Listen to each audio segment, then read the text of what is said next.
అంతేకాదు సోదరులారా, తెలంగాణ రాష్ట్రంలో కామారెడ్డి డిక్లరేషన్ పేరుతోనే 42% రిజర్వేషన్ ఇస్తా, బీసీ ఎస్సీ ఎస్టీ ఉద్యోగులు కులాలకు ఉద్యోగ అవకాశాలు ఇస్తా, మరి కాంట్రాక్ట్లలో రిజర్వేషన్ ఇస్తా అని కళ్ళబొల్లి మాటలు చెప్పి అధికారంలోకి వచ్చి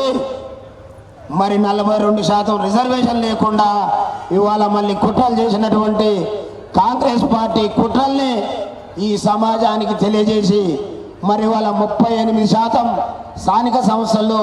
మరి అగ్రవర్ణ పార్టీలు ఉండబడినటువంటి రిజర్వేషన్ని ఇవాళ 12% దిగదార్చి జనరల్ స్థానాల్లో ఎస్సీ ఎస్టీ బీసీ మైనార్టీలు మరి వాళ్ళ సర్పంచులుగా గెలిచేటటువంటి అవకాశాలు ఆ చైతన్యాన్ని కల్పించినటువంటి మొనగాడు తీన్మార్ మల్లన్న అనేటటువంటి విషయాన్ని మీకు గుర్తు చేస్తా ఉన్నా. ఇవన్నీ కూడా మన పార్టీ ఆవిర్భవించినాక 3 నెలల్లో జరిగినటువంటి